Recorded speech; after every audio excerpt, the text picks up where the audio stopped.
مخاطبین از رسانه پشت ماجرای فیلم استاندار سابق یادتونه تیم زنه میگه که منم داشمی رو آقای گلزار جابجا. درود به مخاطبین عزیز، اینجا رسانه پشت پرده است و بنده امین فردین خوشحالم که به همراه تیمم بار دیگه با یک برنامه پشت پرده دیگه با شما هستیم. امیدوارم که هر کجا این کره خاکی که هستید و صدا و تصویر من رو میبینید و میشنوید حال دلتون خوب باشه، جیبتون پرپول باشه و از همه مهمتر سالم و سرحال باشید و کانال یوتیوبی برنامه پشت پرده رو هم سابسکرایب کرده باشید. امروز برای شما یک برنامه جنجالی با افشای یک سری اسناد محرمانه به همراه افشای یک سری پشت پرده داریم از خبری که در طول 24 ساعت گذشته خیلی وایرال شده و شما میتونید با تحلیل و آنالیز کردن این خبر ذات یک سری افراد و رسانه ها رو متوجه بشید. خبری که در اون عنوان شده بود این چهره علی کریمی یک کلاهبرداری و سوء استفاده 770 میلیارد تومانی از خواهر خودش کرده. علی کریمی که در طول حداقل 7-8 ماه گذشته بعد از ماجرای کشته شدن مهسا امینی اومده بود پشت مردم و بسیاری از افراد و علاقمندانی که در دنیای فوتبال هم نبودن علی کریمی رو دنبال کردن، به خاطر اینکه علی کریمی با پست‌های حمایتی خودش از مردم نشون داد که پشت مردم هستش و طبیعتاً رسانه‌های دلبسته و وابسته و بودجه بگیر اون حکومت هم تا تونستن برای علی کریمی در طول این چند ماه گذشته پرونده سازی کردن یا تا تونستن حسابی براش زدن و یک سری آدم‌هایی که خودشونو زدن به خواب و شما هر چقدر چک هم به این افراد بزنی بلند نمیشن و هر دروغی که اون حکومت میگفت در خصوص علی کریمی باور میکردن. یکی از آخرین دروغ‌ها و شاهکاراشون که امروز من راجع به پشت پرده‌های این دروغ و جزئیات بیشتر این اتفاق رو برای شما افشا خواهم کرد این خبر هستش که خبرگزاری تصنیم وابسته به سپاه پاسداران، خبرگزاری فارس نزدیک به سپاه، بسیاری از خبرگزاری‌های دولتی و حکومتی این خبر رو پوشش دادن و وایرال کردن. خبری که با این تیتر در رسانه‌ها منتشر شد: سوء استفاده 770 میلیارد تومانی علی کریمی از خواهرش، تاوان اعتماد به حامی جعلی زنان، حمله در تیتر به علی کریمی بابت حمایتاش از زن، زندگی و آزادی. که ما این حمله رو حتی در توییتر و در مقابل اصطلاحاً یه سری افرادی که می اومدن مقاومت میکردن از این حمایت ها دیده بودیم که اومده بودن علی کریمی رو حسابی بهش حمله کردن، گفتن که ای بابا این علی کریمی که الان پست گذاشته، استوری گذاشته، داره از مردم حمایت میکنه، خودش کلاهبردار از آب در اومده و داره از مردم سوء استفاده میکنه، علل خصوص از خواهر خودش. امروز برای شما این خبر رو میخونم که در خبرگزاری ها منتشر شده و اصل ماجرا رو برای شما افشا خواهم کرد که اصل ماجرا چی بوده و رسانه ها چجوری برای مردم واقعیت و برعکس جلوه میدن. تمام رسانه های داخل ایران مثل تصنیم و فارس و ایسنا و ایرنا و مرو و بقیه رسانه ها همشون بودجه بگیرن. بودجهشون از کجا میاد؟ توسط دولت و حکومت. حکومت بودجه رو از کجا میاره؟ از فروش ذخایر اون مملکت، نفت و گاز و نمیدونم محصولات پتروشیمی و هر آن چیزی که وجود داره میفروشه که بودجه اون مملکت رو در بیاره. پس مال پدر و مادر هفت جد و آباد اون افرادی که در رأس اون حکومت نیست هستن اون پوله نیست، اون پوله مال اون سرزمینه و باید خرج مردم بشه. حالا این رسانه ها این پول یا مفت رو دریافت میکنن و چه دروغ‌های شیکی به مردم میگن. بعد جالبه که این سمت چپ عکس کعبه رو زدن و نمیدونم اخبار حج و از این صحبت‌ها دم از خدا و قرآن و اسلام میزنن، ولی خبرها رو ببینید با چه ظرافت خاصی عوض میکنن و دروغ تحویل مردم میدن. خبری که در تاریخ 28 خرداد سال 1402 به یک بار ساعت نزدیک به 10 شب توسط خبرگزاری تصنیم و بسیاری از خبرگزاری‌هایی که حالا دولتی هست مثل میزان و اینا که نزدیک به قوه قضاییه اومد بیرون. جزئیات خبر رو حالا من اینجا PDF کردم چون نمیخوام تبلیغای این خبرگزاری عبدوخیاری و پشمک باشه. اینور حالا همون خبر فقط PDF شده بدون تبلیغ. گفته شده که لیلا کریمی خواهر علی کریمی به دلیل امضای چک‌های برادرش در زندان به سر میبرد. تمام جزئیاتی که در خبر اومده رو به ذهنتون بسپارید، جوابی علی کریمی رو هم به ذهنتون بسپارید تا جزئیاتی که من در طول حالا این چند ساعت گذشته تونستم به دست بیارم ولی رسانه‌های ایران که باید حقایق رو به مردم بگن، حالا شاید به نفعشون نیست، خب طبیعتا به نفعشون نیست، چون به حال علی کریمی یکی از مبارزان سیاسی بوده و مبارزانی بوده که داشته حمله میکرده به اون حکومت و اون حکومت هم از هیچ تلاشی دریغ نمیکنه که دشمنای خودش رو تخریب بکنه. طبیعی هم است شما اگر توی سر کارت، نمیدونم تو محلت، تو کوچت، تو استانت، نمیدونم تو شهرت یه دشمن داشته باشی، از هیچ کاری دریغ نمیکنی که دهن دشمنت رو سرویس بکنی. با دروغ شده، با هر چیزی که شده، خیلی‌ها دهن دشمنشون رو سرویس میکنن. اون حکومت هم از تمام ابزارهای خودش استفاده میکنه که دشمنای خودش رو بزنه. پس این چیز پیچیده ای نیست، یک مبارزه است و به نوع یک جنگ رسانه‌ای. گفته شده که به گزارش خبرگزاری تصنیم 7 اردیبهشت ماه، دادستان تهران، من خیلی خلاصه‌وار میگم، شما میتونید خودتون خبر رو بخونید یا قطعا خوندید، فقط به صورت تیتروار نگاه میکنم و بهتون میگم که ببینید اصل ماجرایی که خبرگزاری دولتی پوشش دادن چی بوده و اصلی ماجرا چی بوده. گفته که دادستان تهران رفته بوده توی ندامتگاه مرکزی تهران که از زندانی‌ها بازدید بکنه. معمولا این اتفاق توی زندان‌های ایران میفته و تو اونجا متوجه شدن که لیلا کریمی، خواهر علی کریمی، در ملاقاتش با دادستان تهران گفته که آقا من چند تا مکاتبه انجام دادم و شرایط نامساعدی دارم و برادرم توی ایران آدم معروفیه، فوتبالیست و نمیدونم به من کمک نکرده بلکه منو تو دردسر انداخته. و حالا اسناد مدارک گفته که دقیقاً همون موقعی که لیلا کریمی توی زندان بوده، خواهر علی کریمی مثلا شعار زن زندگی آزادی میداده اما در پشت پرده از خواهرش سوء استفاده میکرده. این خانم 2 تا بچه 5 و 15 ساله داره و گفته که به دلیل اعتماد به برادرش 15 فقره چک سفید امضا به علی کریمی داده. اینا جزئیاتی که باید تو ذهنتون باشه. و علی کریمی گفته که اونا رو توی معاملات سنگینی مانند خرید باشگاه فوتبال سپیدرود رشت و خرید زمین و ملک‌های میلیاردی مورد سوء استفاده قرار داده و همچنین از دادن چک‌های سفید امضای جدید به برادرش خب وقتی که متوجه شده امتناع کرده و گفته شده که این چک‌ها توی معاملات سنگین میلیاردی خرج شده و گفته که بعد از هم که اختلافیش اومده منو تهدید کرد. بعد شما می‌بینید که توی این فرم هم گفته شده که در کمال تعجب، ببینید توی فرم شکایت چی اومده، تو متن بالا چیه، تو فرم شکایت و اون فرم اصطلاحاً مکاتباتی که لیلا کریمی پاشاکی داشته، نام خانوادگیش هم پاشاکی، علی کریمی پول داده بود و نام پاشاکی رو از پسوند فامیلی خودش ورداشته بود. پاشاکی یکی از روستاهای فکر میکنم نزدیک لاهیجان هستش. علی کریمی هم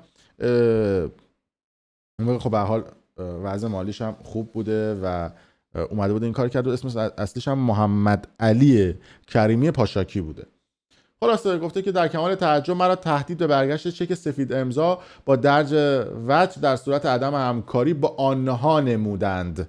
یعنی میگه یه سری افراد منو تهدید کردن. این چیزی که خانم لیلا کریمی پاشاکی نوشته و گفته که اولش فکر می‌کردم که چکی پیششون نیست، بعدش احتمال نمیدادم که این افراد بخوان یه همچین حرکتی رو بکنن و گفته بوده که در کمال ناباوری متوجه شدم که پسر خاله این جانب، حالا اینجا نوشته پسر خاله اگه اشتباه نکنم، مبلغ چکی به میزان 7000 میلیارد تومان توی اون چک سفید امضا نوشته و برگشت زده پسر خالش، حالا داشته باشی نه علی کریمی، پسر خالش. بعد گفته که همکنون 100 روز توی زندانم و شرایط نابسامانی دارم و بعد اینکه من یه زن خونه دار بودم، الان لحاظ روحی و روانی و فلان و بیسان و بهمان نابودم. بعد اومده گفته که لیلا کریمی با تصویر چکی که سفید امضا بوده گفته که با در نظر گرفتن ملاحظات خانوادگی، یعنی اینجا شما همه حرف از خانواده میشنوید، و عملیات شدن تهدید برادرش در کمال ناباوری با 7770 میلیاردیار یا 770 میلیارد تومان حدود 17 ماهی که توی زندانه، که گفته که با هدایت و طراحی علی کریمی یه فقره چک خانم لیلا کریمی 700 میلیارد تومنه. یعنی گفته علی کریمی رفته به پسر خالش گفته 700 میلیارد بنویس. این هم در نوع خودش جالبه. بعد این چک رو هم میبینید که طرف تا جایی که جا داشته جلو این صفر گذاشته و نوشته و امضا کرده که در وجه عامل و برده. چک هم نگاه کنید 20 آذر ماه 99 بوده، یعنی این کلاهبرداری که انجام شد. بعد گفته که نکته جالب توجه در مورد بررسی این پرونده هستش که سوء استفاده علی کریمی از نام خواهرش در فعالیت اقتصادی بوده. علی کریمی که خودش ثروت هنگفتی داره، اینجا خودشون میگن ثروت هنگفت داره و اومده معاملات سنگینی با این دسته چک‌های خواهرش انجام داده. بعد از اون طرف گفته که خیلی از بازیکن‌های سپیدرود رشت و خیلی از مربی‌ها اینا طلبشون رو نگرفته بودن و به همین دلیل خب خیلیشون رفتن چک باشگاه سپیدرود رشت رو برگشت دادن که این چک‌ها از دسته چک‌های خانم لیلا کریمی پاشاکی خواهر علی کریمی صادر شده بود بسیاریشون. خب و خب چه خوبی گفتم دارم با رفیقام تعریف میکنم، هم شما هم رفیقامید دیگه. بعد گفته که علی کریمی 17 ماه توی خارج توی زندان و هیچ واکنشی نشون نداده و بعد گفته که دادیار تهران علی صالحی گفته که خانم لیلا کریمی پاشاکی فرزند ولی الله بابت محکومیت مالیش از تاریخ 29 فکر کنم آذر میشه دیگه واجد در دیگه دیماه میشه دیماه آره به ندامتگاه زنان استان تهران معرفی شده که محکومیت ها علیه ادعا میکنن که چکای برگشتی به برادرش آقای علی کریمی و پسر ولی الله فرزند ولی الله اینجا بگیم اون فوتبالیست معروف بوده که بر اساس اختلافات خانوادگی چکا رو گذاشته اجرا، یعنی حرکاتی که مثلا در همه جای دنیا قفله اینا اومدن انجام دادن. گفته که یه توییت از علی کریمی گذاشته که گفته که از زنان قوی نه هراس، شاید روزی برسد که او تنها ارتش تو باشد. بعد مثلا من یه تیکه انداختن به علی کریمی، بعد گفتن که سرنوشت تلخ لیلا کریمی نمونه کوچکی از واقعیت پشت پرده کساییه که با ادعای حمایت از آزادی زنان و اینا دارن فعالیت میکنن و خلاصه تا تونستن توی این خبره و اون چیزی که خودشون دوست داشتن قاطیش کردن که این ماجرا رو ببرن جلو.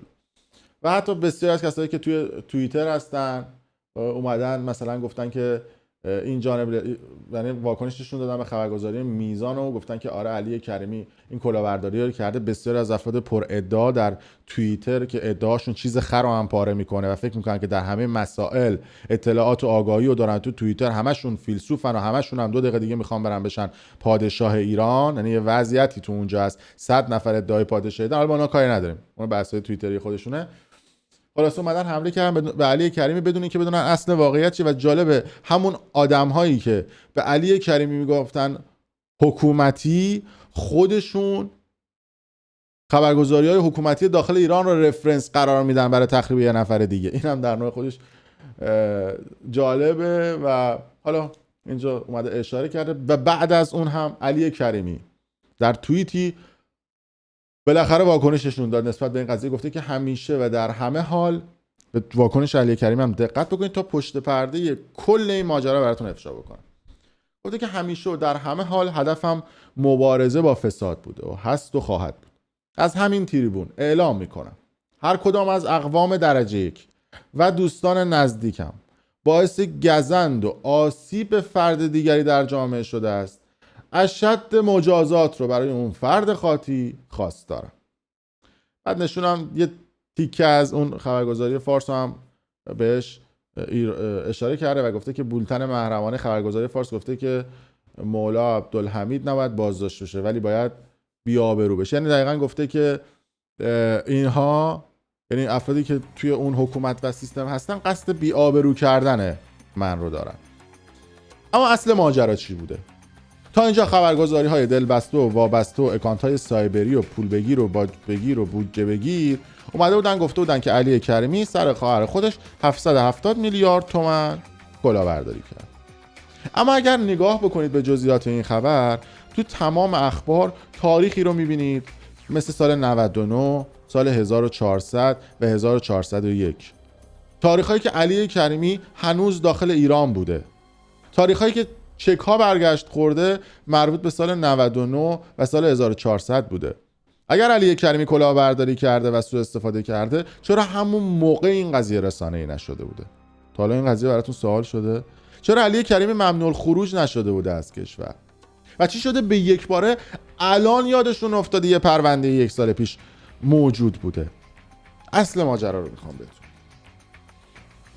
3 سال پیش خواهر علی کریمی از طریق پسرخالش، یعنی همون لیلا کریمی پاشاکی با یه شخصی به اسم محمد یوسفی آشنا میشه. یکی از دوستاشون بده. تمام این اسامی که دارم بهتون میگم قابل استعلام خبرگزاریایی که ادعاشون چیز خر و پاره میکنه و دسترسی به همه منابع دارن. بد نیست اینا رو ببینن و یه استعلامی بکنن. شمایی که میگید آقا ما حقایق رو باید به مردم بگیم، اصل ماجرا رو بفهمید. قطعا علی کریمی هم این برنامه رو ببینه خودش نمیتونه تکذیب بکنه، چون تمام اسناد و مدارکش هست.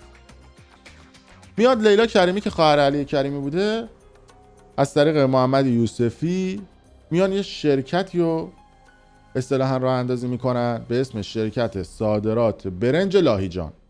اولش هم آنچنان حالا شرکت نبوده، یعنی به صورت خانوادگی بوده، چون علی کریمی برای پدر و مادرش میاد چند سال پیش یه دونه کارخونه برنج میزنه دیگه، به حال اینا لاهیجانی هست و خواهرش میاد اینور اونور جا میندازه که آره ما داریم برنج خانواده رو به خارج از کشور صادر میکنیم و محمد یوسفی هم بهش میگن که برو به همه بگو که این شرکت تأسیس شده و ما سود میدیم به افراد. سودای هنگفت، مثلا گفته بوده که از هر 100 میلیون تومانی که بدید از 8 میلیون سود میدیم تا 23 میلیون تومان. اما شرکت به صورت هرمیه، یعنی شما هر چقدر که بتونید زیر مجموعه داشته باشید سود بیشتر میگید. رأس هرم 23 میلیون، اون پایین هرم 8 میلیون. سر هرم کی بوده؟ محمد یوسفی بوده و شروع میکنه زیر مجموعه گرفتن و یکی 100 میلیون میده، یکی 200 میلیون میده، یکی 500 میلیون میده، یکی 50 میلیون میده و شروع میکنه سودا رو هم تو ماه اول دادن، تو ماه دوم دادن و به قدری این محمد یوسفی سود میکنه. من دارم به اعداد و این اسامی نگاه میکنم که اطلاعات رو جا نندازم بهتون میگم. به قدری محمد یوسفی سود میکنه توی اون سالها که رفیق رفقاش رو بلند میکنه میبره نشون به اون نشون توی ارمنستان، توی ایروان، تفریح و اشغال. ما 200 میلیون تومان فقط سود زیر مجموعه‌ای میگرفته. ببینید چه پولی این وسط رد و بدل میشده.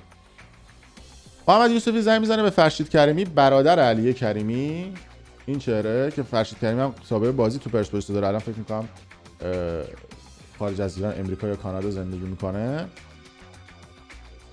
و به فرشید کریمی میگه که آره یه همچین شرکتی تأسیس شده و لیلا داره کار میکنه و با ما داره کار میکنه و یه سودی داره میده. فرشید کریمی هم میگه که خب چه جوریه؟ میاد یک ماه پول میذاره بهش 23% پول سود میده، 20% سود میده. به حال سرهرم محمد یوسفی بود. اینه چه کار خفنیه. فرشید کریمی پول میده، زنش پول میده، خواهر زنش پول میده، نمیدونم پدر زنش، مادر زنش، میپیچه تو فک و فامیل و آشنا و در همسایه و تمام دوستان و خانواده خواهر علی کریمی. ببینید اسم اون خانواده که تو اصل خبر بود یادتونه که خانواده علی کریمی میان پول میذارن. مثلا طرف $20,000 گذاشته بوده، $3,000 سود میگرفته که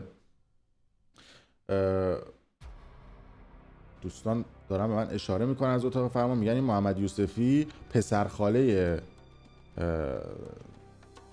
علی کریمی بوده. خب پس یکم قضیه ملموس‌تر شد. محمد یوسفی پاشاکی پسرخاله علی کریمی بوده و طبیعتا خب به فک و فامیل و اینور اونور گفته بوده که بتونید این کار رو انجام بدید. خلاصه فرشید کریمی و فک و فامیل همه پول میذارن، ماه اول، ماه دوم، ماه سوم سود میگیرن.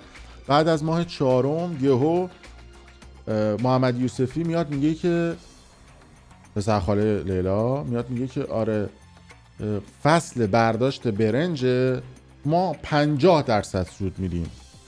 میگن این 100 میلیونشو میکنه 200 میلیون، اون 200 میلیونشو میکنه 500 میلیون، همه دار و ندارشون رو میذارن، 50% سودم میده. همه کرکوپرشون میریزه دوباره تو 2-3 ماه. بعد مثلا حالا مثلا اینکه پول اینو میگرفته به اون میداده، پول اونو میگرفته به این میداده، از این کلا برمی داشته به اون میداده، از این کلا اونو برمی داشته به این میداده. حالا چیزی که این وسط هست یعنی یه سودای عجیب و غریب میداده. فرشید کریمی وقتی سودشو میگیره زنگ میزنه به علی داداشش. علی کریمی هم یه نکته به شما بگم، بسیار رابطه دوری با خانواده‌اش داره. یعنی عموما حالا اونایی که علی کریمی رو نزدیک میشناسن بیشتر رفیق بازه تا مثلا با خانواده‌شون. حتی مثلا داداشش که الان توی شهر لستره توی انگلیس، داداشش الان داره توی پیتزایی کار میکنه، یعنی آنچنان کمک به داداشش نمیکنه، داداشش هم میرسی. علی کریمی هم میاد 2.5 میلیارد پول میذاره اون موقع. نمیدونم رفیق رفقاش میان 1 میلیارد میذارن، همه میان اونجا سود میذارن به بهانه اینکه مثلا 2.5 میلیارده بشه 5 میلیارد. اما از اون طرف مردم که همینجوری پولاشون رو نمیدادن. لیلا در قبال پولهایی که دریافت میکرده چک سفید میداده. توجه بکنید، یعنی ببینید چقدر این آدم اسکول بوده یا چی تو ذهنش بوده، من نمیفهمم. این 50 فقره چک سفیدی که شما دارید میبینید به دلیل این بوده که این پولها رو دریافت میکرده و به اینها چک سفید میداده. خیلی هاشون دلاری پول داده بودن. فک و فامیلای علی کریمی بسیارشون خارج از کشور قرار دارن. به محض اینکه یه پول سنگین جمع میشه شروع میکنن همه 100 میلیون 200 میلیون گذاشتن. دوباره بعد از 3 ماه میگه فصل برداشت برنج و میخوام برنج رو صادر بکنیم به امریکا و جای مختلف. میخوایم ماه دیگه 2 برابر سود بدیم. همه اون افرادی هم که از سابقه سود 2 برابری قبلی خبر داشتن میان طمع میکنن. طرفی که 500 میلیون داشته میاد 5 میلیارد میده. علی کریمی میاد 5-6 میلیارد میده، در مجموع 7 میلیارد به خواهرش میده. اون یکی 2 میلیارد، اون یکی 1 میلیارد. و سودا هم که برمیگشته مثلا سودای 100 میلیون و 200 میلیون و 500 میلیون بوده. سودای 20% و نمیدونم 17% و 15% سودای سنگین هم برمیگشته برای علی کریمی. سودایی که حالا مثلا خیلی عجیب و غریبه. بار دوم که مردم همه زندگیشون رو میارن توی این پروژه که سود 2 برابر بگیرن، یه ماه میگذره از سود خبری نیست. 2 ماه میگذره از سود خبری نیست. به لیلا زنگ میزنن میگن چی شده؟ میگن که آره پول مثلا گیر کرده توی ترکیه. بعد دوباره یه ماه دیگه میگذره میگه آره نمیدونم شریکم رفته ترکیه پولا رو آزاد بکنه. یه ماه دیگه میگذره میگه که آره شریکم تو ترکیه گیر کرده، من باید برم ترکیه، همین لیلا کریمیه. ببینم ماجرا از چه قراره. یعنی به قدری این لیلا پول نداشته که نشون به اون نشون طبق اسناد مدارکی که وجود داره فرشید کریمی برادر علی کریمی برای خواهرش پول بلیط هتل میگیره که بره ترکیه دنبال طرف بگرده. میره ترکیه و جالبه در کمال ناباوری برمیگرده ایران و میگه که آقا اون شریک فرار کرد و جا تر و بچه نیست، پولا رو برده. خب خیلی از این افراد میرن پیش علی کریمی، میرن پیش اشخاص دیگه، میگن آقا این پول ما رو به این خواهرت بگو بیا بده. علی کریمی هم میگه که آقا منم خودم پول گذاشتم مثل شما، من خودم هم شاکیم. اون یکی میاد اونم میگه آقا منم پول گذاشتم. فرشید کریمی به جایی میرسه که میاد یه خونه توی شهران داشته، خونه شهرانش رو میفروشه که تاوان خواهره رو بده. علی کریمی میگه آقا به من ربطی نداره، مگه 1 قرون 2000 یه رقم میلیاردی عجیب و غریبه. اون افرادی که چک سفید امضای خواهر علی کریمی رو داشتن میان و روی چک‌ها مبلغ می‌نویسن. یکی از این افراد همون کسی بوده که اون چک عجیب و غریب نمیدونم 700 میلیاردی رو نوشته بوده. 700 میلیارد تومانی که تو خبرم اومده بوده. این چک 700 میلیاردی رو نوشته بوده، یعنی چک سفید بوده توش رقم 700 میلیارد رو می‌نویسه. و خواهر علی کریمی وقتی این قضیه رو متوجه میشه متواری میشه و میره خارج از میره توی همون روستاشون. حالا موضوعات دیگه هم مونده تا بهتون بگم. و افراد میگردن دنبال خواهر فراری بوده، به هر حال پولای مردم رو نداده بوده دیگه، نه پولشون رو داده بوده نه سودشون رو داده بوده، تا اینکه یه نفر که یه چک 100 میلیونی داشته خواهر علی کریمی رو توی یکی از ویلاهای علی کریمی توی شمال کشور پیدا میکنه، میره پلیس میاره و خواهر علی کریمی رو توی ویلای علی کریمی زیر آلاچیق دستگیر میکنن. جالبه که خود علی کریمی هم شاکی اون طرف بوده و اونجا فرار کرده بوده و رفته بوده. میندازنش زندان و علی کریمی هم میگه که آقا من خودم هم شاکیم، بردار بیا پول مردم بوده. البته این که دارن مردم، حالا اون 50-60 نفری که چک سفید داشتن میگن 700 و خورده میلیارد، 770 میلیارد تومان، اصل پول این نبوده. اصل پول مثلا اینا هم بگم خیلی هاشون مثلا $20,000 گذاشته بودن، ما $3,000 سود میگفتن از خواهره. مثلا طرف 17,000-18,000 گرفته بوده به عنوان سود، بعد که خواهره رو گرفتن میگه که خب اون سود قبول نیست، من 20,000 تا خودم هم میخوام، یعنی من بعد 38,000 تا داشته باشم. یعنی اون افرادی که بعد از اینکه خواهر علی کریمی بازداشت شده حاضر نبودن که اون مبلغی که به عنوان سود گرفتن و به عنوان اصل پولشون قبول کنن، گفتن اون سودی بوده که ما طبق قراردادمون گرفتیم، چک سفید هم دادن، به خاطر همین مبلغای سنگین بوده. حالا از اون طرف این که اومدن گفتن که علی کریمی این چک‌ها رو برداشته و برده باشگاه رو خرید و سوء استفاده از خواهرش کرده، اصل ماجرا این بوده. علی کریمی به خاطر مبلغ زیادی که پیش خواهر خودش گذاشته بوده و چک از خواهرش گرفته بوده، میدونسته که هر ماه سود میاد 100 میلیون و 200 میلیون و 500 میلیون. اون چکایی که از خواهر گرفته بوده خرج میکرده تو باشگاه. نرماله دیگه، شما چکتو خرج میکنی چون میدونستی پوله میاد. اگه فکر میکردی که کلاهبرداری که نمیرفته چکا رو خرج بکنه، که از پول خودش میداده. و مثل خیلیا که چکا دریافت میشه میرفته چکا رو خرج میکرده. بعد اومدن تو خبرگزاری گفتن که آره نمیدونم علی کریمی اومده از خواهر خودش سوء استفاده کرده. اینجوری اومده بودن و ماجرا رو پیچونده بودن. گفتم مثلا داداشش میلاد که توی لستر بوده، اونم خیلی از رفقاش توی انگلیس پول گرفته بود، گفته بود که آره بیاد به خواهر من سود بهتون میده، داده بوده به اصطلاحا خواهره و خواهرم کشیده بوده بالا. حالا معلوم هم نیست. البته اون چیزی که مشخص هستش، خیلی هم حالا که درگیر این پرونده هستن و این شرکت هرمی هستن میگن که لیلا کریمیه به نظر خودشون هیچ کار هست و یک نفر سومی وجود داشته، یه مرد سوم دیگه هم وجود داشته که لیلا کریمی خب به حال وقتی شوهر داشته و 2 تا بچه داشته، میگن که با یه مرد دیگه آشنا شده و اون مرده گولش زده و این پیشنهاد رو بهش داده، گفته چک بده و اینا سود میکنیم، و مرده احتمالاً یه پول سنگین که جمع شده رفته ترکیه و از ترکیه هم فلنگو بسته و رفته خارج کانادا یا هر جای دیگه‌ای که هستش. و به حال اون وسط خواهر علی کریمی یک بازیچه شده. اما خب علی کریمی به حال خانواده عجیب و غریبی داره دیگه. مثلا یه داداش بزرگتر داشته که خیلی ها میگن که احتمالاً اینا همه از زیر دست اون داداش بزرگه رد میشده. یه داداش داشته به اسم فرهاد کریمی که البته توی شناسنامه اسمش فرهان کریمیه، که یه مدتی فراری بود، رفته تو همون روستای خودشون تو پاشاکی اونجا، مثلا یه خونه بوده مال فرشید کریمی بوده، یه خونه رو به 3 نفر فروخته بوده. فرشید کریمی مثلا به دردسر افتاده بوده، یا مثلا رفته به اسم علی کریمی توی برهه‌ای از زمان 100 تا خط موبایل خریده بوده داده بوده این ور اون ور. یه بار دیگه هم تاریخش هم دقیق به شما میگم، سال 1382 میره خونه علی کریمی و توی دسته چکای علی کریمی یه دونه دسته چک رو سفید میکنه از توی دسته چکای علی کریمی بدون که علی کریمی متوجه بشه. امضای علی کریمی رو توش میزنه و 40 تا تلویزیون میخره اون سال 82. بعدش پول هم که حالا تو حساب علی نبوده، یعنی پر نکرده بوده که اون موقع مثلا تو اون حسابش پول میاد در خونه علی کریمی و میگه که آره این داداش 43 تا تلویزیون از ما خریده، پولش رو نداده و علی کریمی مجبور میشه که تاوان بده این قضیه رو.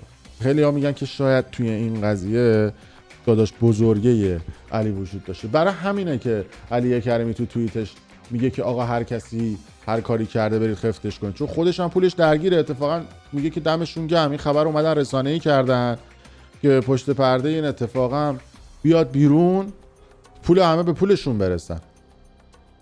اصل ماجرا و واقعیت ماجرا این بوده. حالا شما ببینید خبرگزاری‌های مثل تصنیم و جای دیگه چه جوری برای مردم واقعیت رو و اصل واقعیت رو یه جور دیگه میچرخونن و تاپ میدن و به مردم نشون میدن. در صورت مرسی که تا این لحظه ما بودید. حتما کانال یوتیوب برنامه پشت پرده رو سابسکرایب کنید، دکمه قرمز رنگ این پایین هست، روی دکمه لایک بزنید، کامنت بذارید، برای ما نظراتتون رو بگید و اگر هم دوست داشتید ویدیو رو برای دوستان خودتون به اشتراک بذارید. ممنون که تا این لحظه با ما همراه بودید.